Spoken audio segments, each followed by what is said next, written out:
നമ്മൾ കയ്യിൽ കൊണ്ട് നടക്കുന്ന മൊബൈൽ ഫോൺ പെട്ടെന്ന് വെച്ചുകൊണ്ട് പൊട്ടിത്തെറിച്ചാലോ? നിമിഷ നേരങ്ങൾക്കുള്ളിൽ തന്നെ നമുക്ക് ചുറ്റിലുമുള്ള നൂറുകണക്കിന് മൊബൈൽ ഫോണുകൾ ഒരുമിച്ച് പൊട്ടിത്തെറിക്കുകയും അതിൽ നിരവധി പേർ മരണപ്പെടുകയും നൂറുകണക്കിന് ആളുകൾക്ക് പരിക്കേൽക്കുകയും ചെയ്തു കഴിഞ്ഞാൽ എന്താകും അവസ്ഥ? അക്ഷരാർത്ഥത്തിൽ ഇതുപോലൊരു കാര്യം തന്നെയാണ് ലബനനിൽ കഴിഞ്ഞ ദിവസങ്ങളിലായി അരങ്ങേറിയിട്ടുള്ളത്. അവിടെ പക്ഷേ മൊബൈൽ ഫോണുകൾക്ക് പകരം പൊട്ടിത്തെറിച്ചത് പേജറുകളായിരുന്നു. എല്ലാവരും ഒരുപോലെ തന്നെ വിരൽ ചൂണ്ടുന്നത് ഇസ്രായേലിൻ്റെ ടെക്നോളജികളിലേക്കും മൊസാദിലേക്കും തന്നെയാണ്. എങ്ങനെയാണ് ഇത്തരമൊരു പ്രവൃത്തി ചെയ്യാൻ ഇസ്രായേലിന് സാധ്യമായിട്ടുള്ളത്? എന്തെല്ലാം കാര്യങ്ങളാണ് അവിടെ സംഭവിച്ചു കഴിഞ്ഞിട്ടുള്ളത്? നാളെ നമ്മളുടെയൊക്കെ കൈകളിലിരിക്കുന്ന ഇത്തരം മൊബൈൽ ഫോണുകൾ ഒരു ആയുധമായിട്ട് മാറുമോ? വിശദമായി തന്നെ പരിശോധിക്കാം. Welcome back to F world. അഫ്ലു ഹിയർ.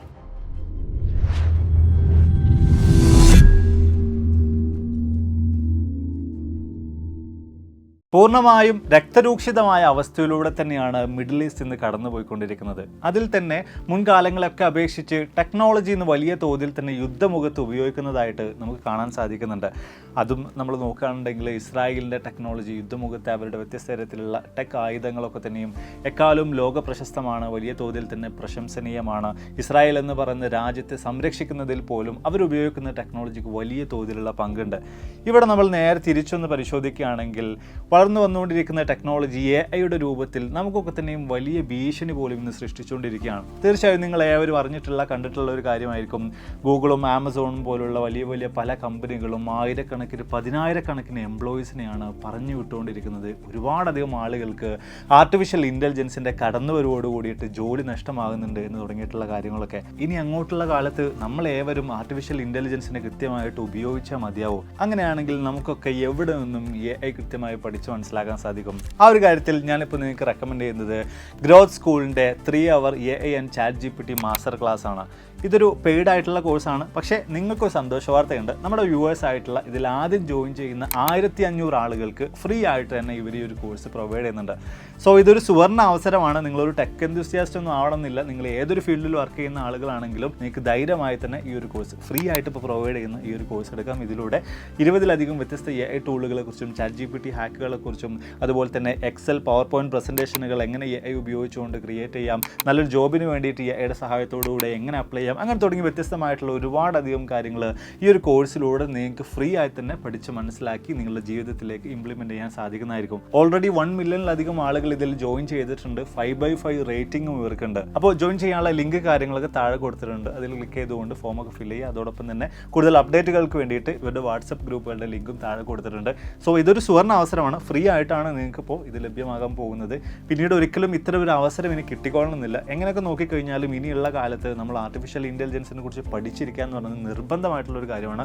സോ ഈ ഒരു സുവർണ്ണ അവസരം മാക്സിമം ഉപയോഗിക്കാൻ ശ്രമിക്കുക. ലിങ്ക് കാര്യങ്ങളൊക്കെ താഴെ കമൻറ്റിലും ഡിസ്ക്രിപ്ഷനിലും ഒക്കെ കൊടുത്തിട്ടുണ്ട്. അപ്പോൾ ഇനി നമുക്ക് നേരെ നമ്മുടെ വിഷയത്തിലേക്ക് തിരിച്ചു വരാം. നമ്മളൊക്കെ ഉപയോഗിച്ചുകൊണ്ടിരിക്കുന്ന വ്യത്യസ്ത തരത്തിലുള്ള ഇലക്ട്രോണിക് ഡിവൈസുകളുടെ സോഫ്റ്റ്വെയറിലേക്ക് ഹാക്ക് ചെയ്ത് കയറിക്കൊണ്ട് നമ്മളിലൊക്കെ വിലപ്പെട്ട പല വിവരങ്ങളും പലരും ചോർത്തിയെടുക്കാറുണ്ട് എന്ന കാര്യത്തെക്കുറിച്ച് വളരെ വ്യക്തമായി തന്നെ നമുക്കറിയാം. അതിൽ തന്നെ കുറച്ചുകൂടെ നമ്മൾ പരിശോധിക്കുകയാണെങ്കിൽ രാജ്യസുരക്ഷയുടെ ഭാഗമായിട്ട് പല ഏജൻസികളും ഇത്തരത്തിലുള്ള പല പ്രവൃത്തികളും ചെയ്യാറുണ്ട്. അതുപോലെ തന്നെ സംശയാസ്പദമായിട്ടുള്ള ആളുകളുടെ ഒക്കെ തന്നെ മൊബൈൽ ഫോണുകളും വ്യത്യസ്ത ഇലക്ട്രോണിക് ഡിവൈസുകളും ഇതുപോലെ തന്നെ ഹാക്ക് ചെയ്ത് ടാപ്പ് ചെയ്ത് വ്യത്യസ്ത വിവരങ്ങളൊക്കെ തന്നെയും ചോർത്തിയെടുക്കാറുണ്ട്. സാധാരണഗതിയിൽ നമുക്ക് ചുറ്റും നടന്നു വരുന്ന ഒരു പ്രതിഭാസം കൂടിയാണത്. എന്നാൽ ഇതിനും ഒരുപടി മുകളിലായിട്ട് ഒരു ഇലക്ട്രോണിക് ഡിവൈസിൻ്റെ ഹാർഡ്വെയറിൽ വ്യത്യസ്ത തരത്തിലുള്ള മാറ്റങ്ങൾ വരുത്തിക്കൊണ്ടുള്ള ഒരു സ്ഫോടനം അല്ലെങ്കിൽ ഒരു അറ്റാക്ക് തന്നെയാണ് 2 ദിവസങ്ങളിലായിട്ട് ലെബനനിൽ അരങ്ങേറിയിട്ടുള്ളത്. എന്താണ് അവിടെ സംഭവിച്ചതെന്നുള്ള കാര്യത്തെക്കുറിച്ച് വിശദമായിട്ട് നമുക്ക് സംസാരിക്കാം. അതിനുശേഷം ഈ പേജറിനെ കുറിച്ചും എന്തിന് ഇവർ ഇത് ഉപയോഗിക്കുന്നു, എന്താണ് ഈ ഹിസ്ബുള്ള എന്ന് പറഞ്ഞ സംഘടന, എന്തിനാണ് ഇവരും ഇസ്രായേലും തമ്മിൽ പ്രശ്നങ്ങൾ, അങ്ങനെ തുടങ്ങിയിട്ടുള്ള ബാക്കി കാര്യങ്ങളൊക്കെ തന്നെയും അതുപോലെ തന്നെ ഇതിൽ ഇവർ ഉപയോഗിച്ചിട്ടുള്ള ടെക് അല്ലെങ്കിൽ എങ്ങനെയാണ് ഇത്തരം ഒരു അറ്റാക്ക് ഇസ്രായേൽ നടത്തിയിട്ടുള്ളതെന്ന കാര്യത്തെക്കുറിച്ചൊക്കെ തന്നെ വിശദമായിട്ട് തന്നെ നമുക്ക് നോക്കാം. ഏതായാലും സെപ്റ്റംബർ 17 ഉച്ചയ്ക്ക് 3:30 ശേഷമാണ് ഇത്തരത്തിലുള്ള ഒരു അറ്റാക്ക് ലെബനനിൽ അരങ്ങേറുന്നത്. അതിൽ തന്നെ ഹിസ്ബുള്ള എന്ന് പറയുന്ന സംഘടനയുടെ ഭീകര സംഘടനയുടെ അനുയായികളായിട്ടുള്ള ആളുകളുടെ കയ്യിലുണ്ടായിരുന്ന പേജർ എന്ന് പറയുന്ന ഇലക്ട്രോണിക് ഡിവൈസാണ് ഇത്തരത്തിൽ പൊട്ടിത്തെറിച്ചിട്ടുള്ളത്. അതായത് 3:30 മുതൽ 1 മണിക്കൂർ ദൈർഘ്യത്തിലായിട്ട് ഈ പേജർ ഡിവൈസുകൾ ആളുകളുടെ കൈകളിൽ ഇരുന്നു കൊണ്ട് ശരീരഭാഗങ്ങളിലുള്ള വെച്ച ഭാഗത്തിരുന്നു കൊണ്ട് പെട്ടെന്ന് വെച്ചുകൊണ്ട് തന്നെ പൊട്ടിത്തെറിക്കുകയായിരുന്നു. അതിൽ തന്നെ 11ഓളം മരണവും ഏറെക്കുറെ 2750ഓളം വരുന്ന ആളുകൾക്ക് പരിക്കേൽക്കുകയും ചെയ്തു എന്ന് പറഞ്ഞ കണക്കുകൾ വരുന്നുണ്ട്. മാത്രമല്ല വ്യത്യസ്ത സോഴ്സുകളിലൊക്കെ പരിശോധിച്ച് നോക്കുമ്പോൾ ഈ കണക്കുകളിലൊക്കെ തന്നെയും കൂടിയും കുറഞ്ഞിട്ടൊക്കെ ഇരിക്കുന്നതായിട്ട് നമുക്കിവിടെ ഏതായാലും ഇവിടെ കാണാൻ സാധിക്കുന്നുണ്ട്. അതായത് ഒരു പകൽ സമയത്ത് ഈ ആളുകളൊക്കെ തന്നെയും ഈ ഹെസ്ബുള്ളയുടെ അനുയായികൾ പൊതുമധ്യത്തിലിരിക്കുന്ന ഒരു അവസരത്തിൽ തന്നെയാണ് ഇത്തരത്തിലുള്ളൊരു പൊട്ടിത്തെറി അല്ലെങ്കിൽ ഇത്തരത്തിലുള്ളൊരു സ്ഫോടനം, ഒരു അറ്റാക്ക് അവിടെ അരങ്ങേറിയിട്ടുള്ളത്. ഈ ഒരു അറ്റാക്കിൻ്റെ ഭാഗമായിട്ട് പല ആളുകളുടെയും കൈകൾക്കും കണ്ണിനും പല ശരീരഭാഗങ്ങൾക്കും ഒക്കെ വ്യത്യസ്ത തരത്തിലുള്ള പരിക്കുകൾ സംഭവിച്ചിട്ടുണ്ട്. ചില ആളുകളുടെ ഒക്കെ തന്നെയും കൈകൾ മുറിച്ചു മാറ്റേണ്ട അവസ്ഥയിലേക്ക് അവർ എത്തിയിട്ടുണ്ട് എന്ന് തുടങ്ങിയിട്ടുള്ള കാര്യങ്ങളൊക്കെ തന്നെയും മാധ്യമങ്ങളിൽ നിന്ന് കാണാനായിട്ട് സാധിക്കുന്നുണ്ട്. മാത്രമല്ല ഈ ആളുകൾ പൊതുമധ്യത്തിലായിരുന്നു ഈ സമയം, അവിടെ വെച്ചുകൊണ്ടാണ് ഇത്തരം ഒരു അറ്റാക്ക് ഉണ്ടായിട്ടുള്ളത് എന്നതുകൊണ്ട് തന്നെ സാധാരണക്കാരായിട്ടുള്ള ഹെസ്ബുള്ളയുടെ അനുയായികളല്ലാത്ത ആളുകളെ പോലും ഈ ഒരു അറ്റാക്ക് ചെറിയ തോതിലെങ്കിലും ബാധിച്ചിട്ടുണ്ട്. സാധാരണക്കാരായിട്ടുള്ള സിവിലിയൻസിന് ഈ ഒരു അറ്റാക്കിൽ പരിക്കേൽക്കുകയും ചെയ്തിട്ടുണ്ടായിരുന്നു. അതുപോലെ തന്നെ ഞാൻ മറ്റു ചില സ്ഥലങ്ങളിൽ കണ്ട ഒരു കാര്യമാണ്, ഹെസ്ബുള്ളയുടെ അനുയായികളായിട്ടുള്ള ആളുകളുടെ മക്കൾ ഈ ഒരു പേജർ ഡിവൈസ് എടുത്തുകൊണ്ട് പോയത് ഭാഗമായിട്ട് ആ മക്കൾക്ക് കൂടെ അവരുടെ കയ്യിലിരുന്നുകൊണ്ട് ഇത് പൊട്ടിത്തെറിച്ചത് കാരണമായിട്ട് അപകടം സംഭവിച്ചിട്ടുണ്ടായിരുന്നു എന്ന് പറയുന്നൊരു കാര്യം. ഇത്തരത്തിലുള്ള ഈ കാര്യങ്ങളൊക്കെ തന്നെയും സംഭവിച്ചിട്ടുള്ളത് സെപ്റ്റംബർ 17-ാം തീയതിയാണ്. ഹെസ്ബുള്ളയെ സംബന്ധിച്ചിടത്തോളം വലിയ തോതിൽ തന്നെ അവരെ ഏവരെയും ഒരുപോലെ തന്നെ ഞെട്ടിച്ചൊരു സംഭവമായിരുന്നു അത്. അവർ ബാക്കിയുള്ള ഇലക്ട്രോണിക് ഡിവൈസുകളൊന്നും ഉപയോഗിക്കേണ്ട എന്ന് വിചാരിച്ചിട്ടാണ് പേജറിലേക്ക് എത്തിയിട്ടുണ്ടായിരുന്നത്. അതും ബൾക്കായിട്ട് അവർ ഓർഡർ ചെയ്ത് എത്തിയിട്ടുള്ളതായിരുന്നു. ഇതുകൊണ്ട് തീരുന്നില്ല.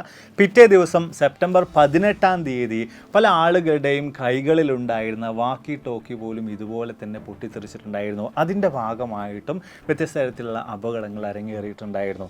ലെബനനെ സംബന്ധിച്ചിടത്തോളം, ഹിസ്ബുള്ളയെ സംബന്ധിച്ചിടത്തോളം അവർക്ക് ഏറ്റവും വലിയൊരു അടി തന്നെയായിരുന്നത്.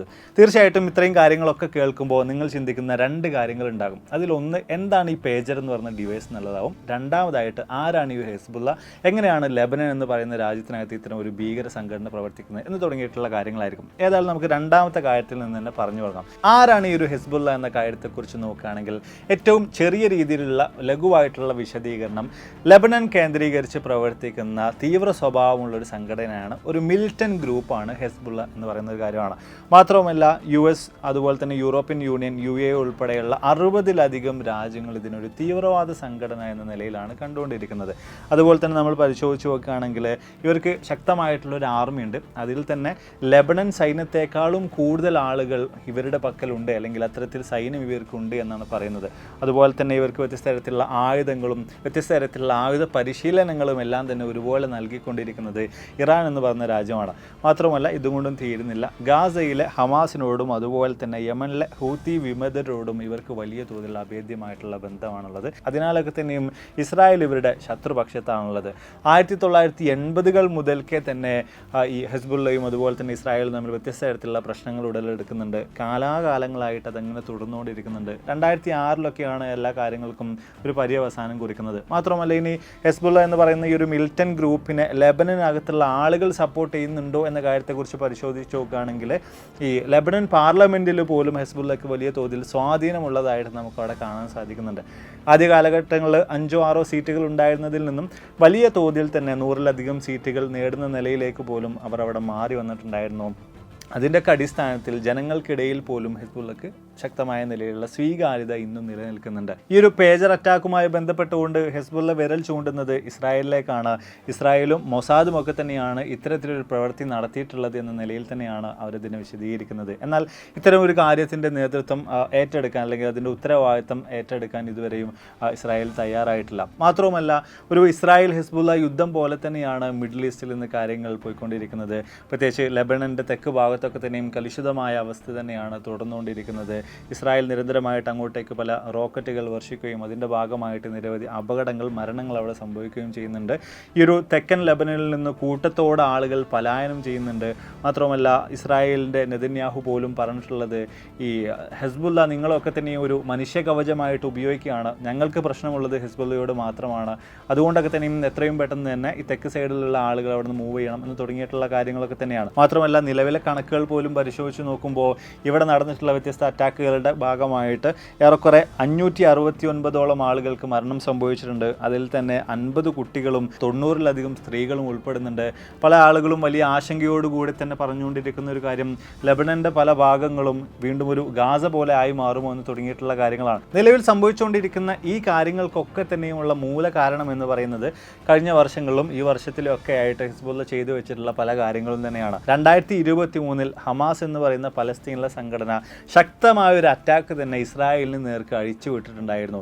അപ്പം അതിൻ്റെ ഭാഗമായിട്ട് അതിൻ്റെ പ്രത്യാക്രമണം എന്നോണം ശക്തമായ തിരിച്ചടി ഇസ്രായേൽ നൽകുകയും ചെയ്തിട്ടുണ്ടായിരുന്നു.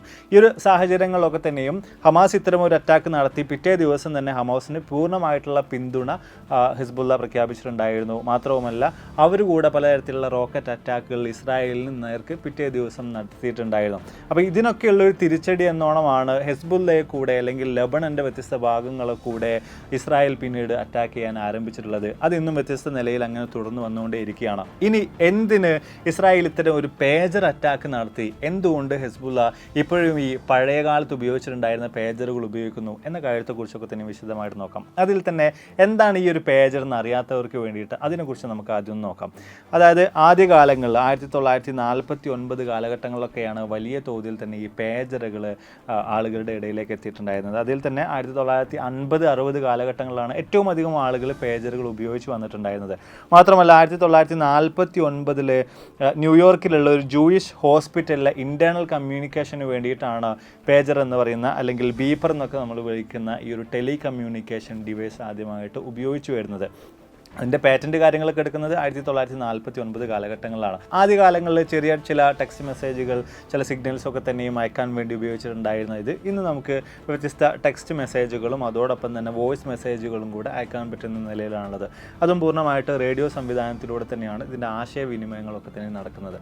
ഓരോ പേജറുകൾക്കും ഒരു യുണീക്ക് ആയിട്ടുള്ള കോഡ് ഉണ്ടാവും. ഇപ്പോൾ എനിക്കൊരു പേജറിൽ ഒരു മെസ്സേജ് ലഭിക്കുകയാണെന്നുണ്ടെങ്കിൽ അതേ സെയിം മെസ്സേജ് ഈ ഒരു സമീപ പ്രദേശത്തുള്ള മറ്റ് പേജറുകൾക്കൊക്കെ തന്നെയും ലഭിക്കുന്നതായിരിക്കും. അപ്പോൾ ഈ മെസ്സേജിൽ എൻ്റെ പേജറിൻ്റെ കോഡ് കൂടെ ഉണ്ടാകും. അപ്പോൾ എൻ്റെ പേജറുമായിട്ട് ഈ ഒരു കോഡ് മാച്ച് ആയിട്ട് വരികയാണെങ്കിൽ മാത്രമേ എൻക്രിപ്റ്റഡ് ആയിട്ടുള്ള ആ ഒരു മെസ്സേജ് എനിക്ക് ഡീകോഡ് ചെയ്തെടുത്തുകൊണ്ട് കൃത്യമായിട്ട് എൻ്റെ പേജറിൽ കാണാൻ സാധിക്കുകയുള്ളൂ. അപ്പോൾ ഈ ഒരു രീതിയിലാണ് ഈ പേജറിൻ്റെ ഒരു വർക്കിംഗ് എന്ന് പറയുന്നത്. എന്തുകൊണ്ട് പിന്നെ ഹിസ്ബുള്ളയും അതിൻ്റെ അനുയായികളും ഒക്കെ പേജറുകൾ ഉപയോഗിക്കുന്നു എന്ന് വെച്ച് കഴിഞ്ഞാൽ, നമ്മൾ മോഡേൺ ആയിട്ടുള്ള ഏതൊരു ഡിവൈസ് എടുക്കുകയാണെങ്കിലും നമ്മളെ ട്രാക്ക് ചെയ്യാൻ, അതിൽ നിന്ന് നമ്മുടെ ഡാറ്റകളൊക്കെ തന്നെ ചോർത്തിയെടുക്കാൻ കുറച്ചുകൂടെ എളുപ്പമാണ്. നേരെ മറിച്ച് പഴയ കാലത്ത് നമ്മൾ ഉപയോഗിച്ചിട്ടുണ്ടായിരുന്ന പലതരത്തിലുള്ള ഡിവൈസുകളുമാണ് നമ്മൾ ഉപയോഗിക്കുന്നതെങ്കിൽ അതിൽ നിന്ന് നമുക്ക് കൂടുതൽ ഡാറ്റകൾ എടുക്കാൻ കുറച്ചധികം പ്രയാസമാണ്. ഉദാഹരണത്തിന് ഇപ്പോൾ എൻ്റെ ഈ ഒരു ഫോണിൽ നിന്ന്, ഐഫോണിൽ നിന്നൊക്കെ തന്നെ ആവശ്യമായിട്ടുള്ള ഡാറ്റകൾ എടുത്ത് കൊണ്ടുപോകാൻ കഴിവുള്ള ആരെക്കൊണ്ടും സാധിക്കുന്ന നിലയിലുള്ള കാര്യങ്ങളാണ്. പക്ഷേ നേരെ മറിച്ച് ഞാനൊരു നോക്കിയയുടെ പഴയ സ്വിച്ചുള്ള ഫോണാണ് ഉപയോഗിക്കുന്നതെങ്കിൽ അതിൽ നിന്ന് എൻ്റെ GPS ലൊക്കേഷനൊന്നും ആർക്കും തന്നെ ട്രാക്ക് ചെയ്യാൻ സാധിക്കില്ല. അത്തരം സംവിധാനങ്ങളൊന്നും തന്നെ ആ മൊബൈൽ ഫോണുകളിലില്ല.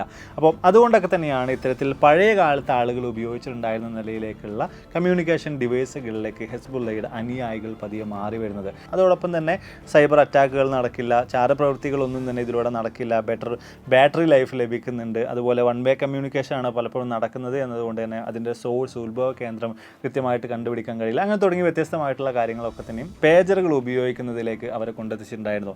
മാത്രമല്ല 6 മാസങ്ങൾക്ക് മുമ്പ് ഹിസ്ബുള്ളയുടെ സെക്രട്ടറി ജനറൽ പോലും തെക്കൻ ലെബനനിൽ താമസിക്കുന്ന അവരുടെ അംഗങ്ങളോട് മൊബൈൽ ഫോണുകളൊക്കെ ഒഴിവാക്കിയിട്ട് പേജറുകൾ പകരം ഉപയോഗിക്കാൻ വേണ്ടിയിട്ട് ആഹ്വാനം നടത്തിയിട്ടൊക്കെ ഉണ്ടായിരുന്നു.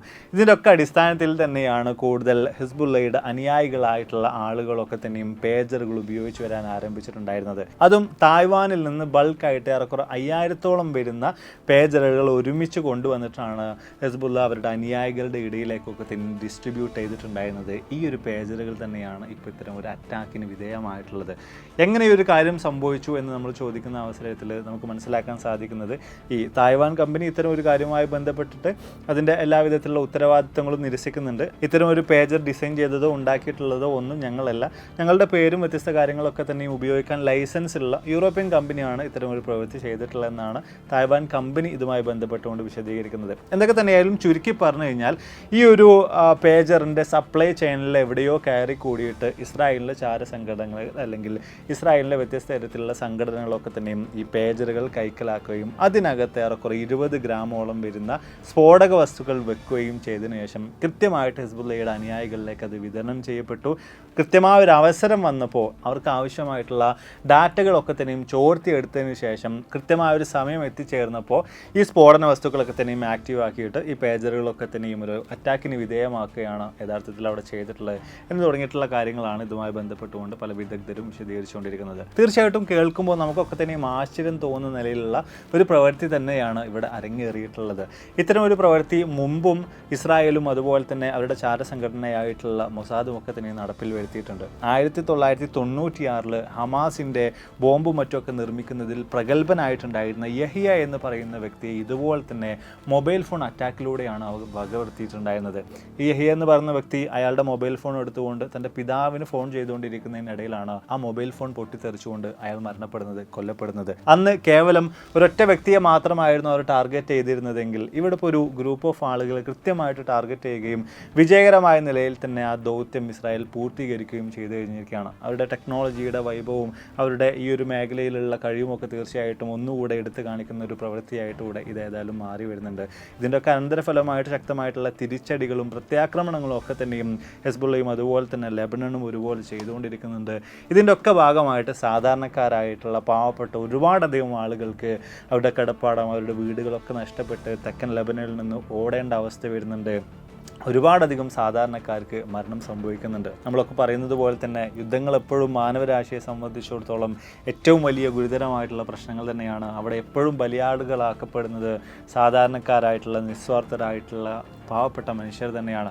എത്രയും പെട്ടെന്ന് തന്നെ ഇത്തരം യുദ്ധങ്ങളൊക്കെ തന്നെയും അവസാനിക്കട്ടെ എന്ന് തന്നെ നമുക്ക് പ്രതീക്ഷിക്കാം. എന്തൊക്കെ തന്നെയായാലും ഇത്തരം ഒരു പേജർ അറ്റാക്ക് നടന്നതോട് കൂടിയിട്ട് ഒരു ഇലക്ട്രോണിക് ഒരു ടെലികമ്മ്യൂണിക്കേഷൻ ഡിവൈസ് പൊട്ടിത്തെറിച്ചതോട് കൂടിയിട്ട് നാളെ ഒരു പക്ഷേ നമ്മളൊക്കെ ഉപയോഗിച്ചുകൊണ്ടിരിക്കുന്ന മൊബൈൽ ഫോണുകൾ പോലും ഇത്തരത്തിൽ പല ആവശ്യങ്ങൾക്കും വേണ്ടി ആയുധങ്ങളാക്കുന്ന ഒരു കാലം വിദൂരമല്ല എന്നൊരു കാര്യം കൂടെ ഇതിലൂടെ നമുക്ക് കൃത്യമായ നിലയിൽ തന്നെ മനസ്സിലാകുന്നുണ്ട്. നമ്മുടെയൊക്കെ തന്നെയും ഈ ഡിവൈസുകളുടെ ഒക്കെ തന്നെയും സപ്ലൈ ചെയിനിലേക്ക് നുഴഞ്ഞു കയറി കഴിഞ്ഞാൽ ഇതുപോലെ ലെബനനിൽ അരങ്ങേറിയതുപോലുള്ള അറ്റാക്കുകൾ എവിടെയും നടത്താൻ ആർക്കും സാധ്യമാകുമെന്നൊരു കാര്യം കൂടെ ഇതിലൂടെ വ്യക്തമായി തന്നെ ഇസ്രായേൽ ആണെങ്കിലും അവിടെ കാണിച്ചു നൽകുന്നുണ്ട്. അപ്പോൾ എന്തായാലും നമ്മൾ വീഡിയോസോട് വൈൻഡപ്പിയാണ്. വീഡിയോയെക്കുറിച്ചുള്ള നിങ്ങളുടെ അഭിപ്രായങ്ങൾ തീർച്ചയായും താഴ്ന്ന് രേഖപ്പെടുത്താൻ മറക്കരുത്. യുദ്ധങ്ങൾ എപ്പോഴും വലിയ തോതിലുള്ള പ്രശ്നങ്ങൾ തന്നെയാണ് ലോകത്തിന് സമ്മാനിച്ചിട്ടുള്ളത്. ഇത്രയും പെട്ടെന്ന് എല്ലാ യുദ്ധങ്ങളും ഇല്ലാതാകട്ടെ എന്നും യുദ്ധങ്ങളില്ലാത്തൊരു ലോകം പുലരട്ടെ എന്നും നമുക്ക് ആത്മാർത്ഥമായിട്ട് തന്നെ പ്രതീക്ഷിക്കാം, പ്രാർത്ഥിക്കാം, പ്രത്യാശിക്കാം. വീഡിയോയെക്കുറിച്ചുള്ള നിങ്ങളുടെ അഭിപ്രായങ്ങൾ തീർച്ചയായും താഴ്ന്ന് രേഖപ്പെടുത്താൻ മറക്കരുത്. അതുപോലെ തന്നെ ഫ്രീ ആയിട്ടുള്ള നമ്മുടെ AI കോഴ്സിനുമായി ബന്ധപ്പെട്ട ലിങ്കുകൾ കാര്യങ്ങളൊക്കെ താഴെ ഞാൻ കൊടുത്തിട്ടുണ്ട്. ഇതൊരു സുവർണ്ണ അവസരം തന്നെയാണ്, മിസ് ചെയ്യേണ്ട. അപ്പോൾ അടുത്തൊരു നല്ല വീഡിയോയിൽ കാണാം.